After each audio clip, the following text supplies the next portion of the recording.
Hello students, आज हम बात करेंगे primary sources of collection of data.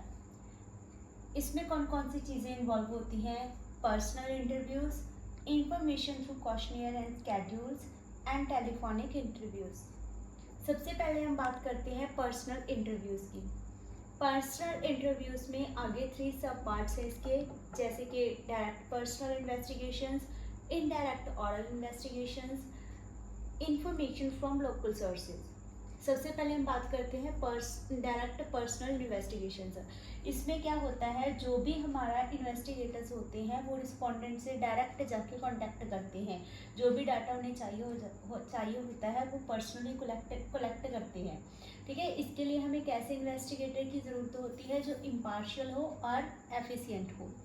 तो इसके कुछ मेरिट और डीमेरिट भी हैं। सबसे पहले हम बात करते हैं मेरिट्स की। ये ओरिजिनल होता है, रिलायबल होता है, इलास्टिक भी होता है। मतलब अगर हमें ज़रूरत पड़े इसको चेंज करने की तो हम चेंज कर सकते हैं। रिलेटेड इन्फॉर्मेशन, इसमें ज़रूरी नहीं है कि जो भी हमारे पास एक टॉपिक है हमने उसी के ऊपर इन्फॉर्मेशन गैदर करनी है, हम उससे रिलेटेड इन्फॉर्मेशन भी गैदर कर सकते हैं।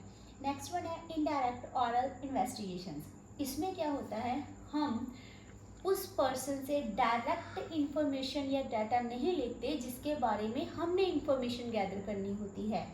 हम क्या करते हैं, जो भी डाटा हमने लेना होता है वो हम ऑरली कलेक्ट करते हैं फ्रॉम अदर्स। जैसे कि एक कंपनी में कोई वर्कर्स काम कर रहे हैं तो हम वर्कर का डाटा वर्कर से ना लेकर, ठीक है, उनके किससे ले, एम्प्लॉयर से ले। ठीक है, तो वो क्या होता है, हमारा इनडायरेक्ट ऑरल इन्वेस्टिगेशन होता है।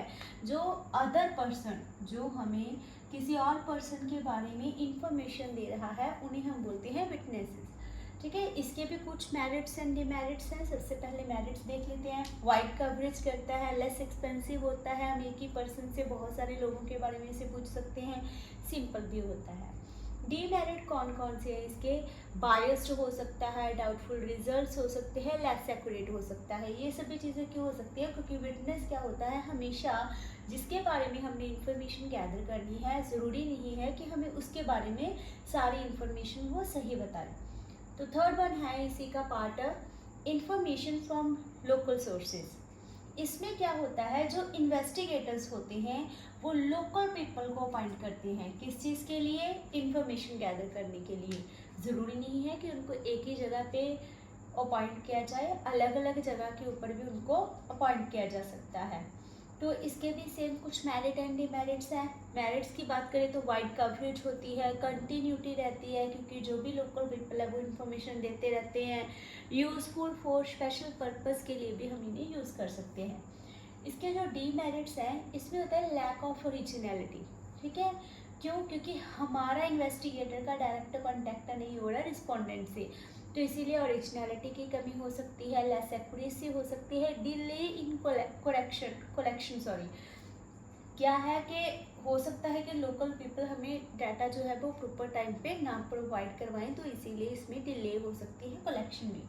नेक्स्ट वन है information through questionnaires and schedules. इसमें क्या होता है, इसमें 2 मेथड्स इन्वॉल्व हैं। एक है मेलिंग सर्वेस और दूसरा है न्यूमरेटर्स मेथड। मेलिंग सर्वे में क्या होता है, हम एक क्वेश्चनियर प्रिपेयर करते हैं, अलग अलग क्वेश्चंस का क्या करते हैं, हम एक क्वेश्चनियर प्रिपेयर कर लेते हैं। फिर उस क्वेश्चनियर को हम क्या करते हैं, मेल कर देते हैं। ठीक है, मेल करने के बाद जो रिस्पोंडेंट होता है वो इसके आंसर्स हमें फिल करके वापस मेल कर देता है।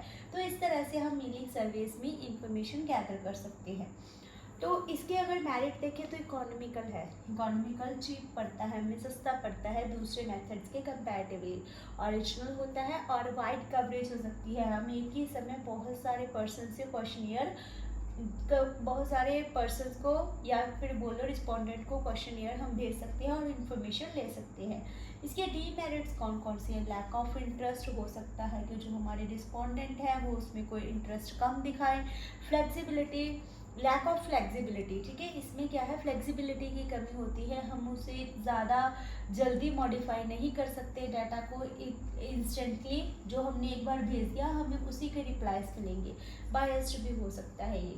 तो नेक्स्ट वन है न्यूमरेटर्स मेथड। न्यूमरेटर्स मेथड में क्या होता है, इसमें ट्रेन्ड पर्सन होते हैं। ट्रेन्ड पर्सन को क्या बोलते हैं, हम न्यूमरेटर बोलते हैं। उनको ट्रेन किया जाता है कि वो क्या करेंगे, एक क्वेश्चनियर लेके रिस्पोंडेंट के पास रहेंगे। जो रिस्पोंडेंट है उसे वो क्या करेगा, अपनी इंफॉर्मेशन देगा। किसे, जो हमारे न्यूमरेटर्स होते हैं। न्यूमरेटर जो होता है वो सारी इंफॉर्मेशन को खुद फिल करता है, ये रिस्पोंडेंट फिल नहीं करते। इसमें जो क्वेश्चनियर होती है, इसमें जो क्वेश्चनियर है वो कौन फिल करते हैं, हमारे न्यूमरेटर फिल करते हैं। और जो वो फिल करते हैं उसे हम क्या बोलते हैं, स्केड्यूल। तो वो उस स्केड्यूल को लेके किसके पास आता है, इन्वेस्टिगेटर के पास आता है। तो इस तरह से न्यूमरेटर्स मेथड काम करता है। तो इसके भी कुछ मेरिट एंड डीमेरिट हैं। वाइड कवरेज, बहुत ज़्यादा कवरेज करता है, ठीक है। पर्सनल कांटेक्ट बनता है हमारा रिस्पोंडेंट के साथ। इम्पार्शियलिटी नहीं होती, इम्पार्शियलिटी होती है, मतलब इसमें पार्शियलिटी नहीं होती। डीमेरिट कौन कौन से हैं इसके, एक्सपेंसिव है, बहुत ज़्यादा टाइम कंज्यूमिंग है, ठीक है। इन्यूमरेटर्स अवेलेबिलिटी, ये बहुत डिफिकल्टी आ सकती है कि हो सकता है कि जब हमें इन्यूमरेटर की ज़रूरत हो तो उस टाइम पे हमें इन्यूमरेटर ना मिले। तो लास्ट वन है इसका टॉपिक टेलीफोनिक इंटरव्यूज़। मीन्स क्या होता है इसमें, जो भी आपके इन्वेस्टिगेटर्स होते हैं वो रिस्पोंडेंट से टेलीफोनिकली इंटरव्यू लेते हैं। इसके कुछ मेरिट्स हैं, जैसे ओरिजिनल है, चीप है, सबसे ज़्यादा बड़ी बात है रिलायबिलिटी है, क्योंकि रिस्पोंडेंट और हमारा जो इन्वेस्टिगेटर है दोनों का फ़ोन टेलीफोनिकली कॉन्टेक्ट हो जाता है इसमें, तो इसीलिए ये रिलायबल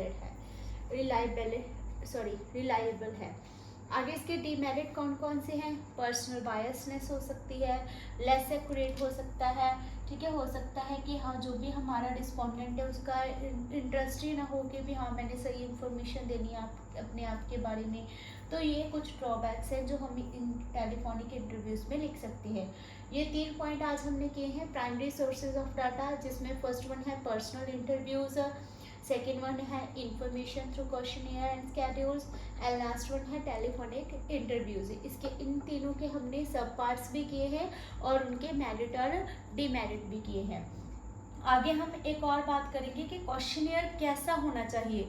जब भी हम प्राइमरी सोर्सेज में डाटा कलेक्ट करते हैं तो उसमें जो भी क्वेश्चनियर प्रिपेयर की जाती है वो कैसी होनी चाहिए, उसकी फीचर्स कौन सी हैं, एक अच्छा क्वेश्चनियर कौन सा हो सकता है। तो मिलते हैं कल। Thank you, have a nice day.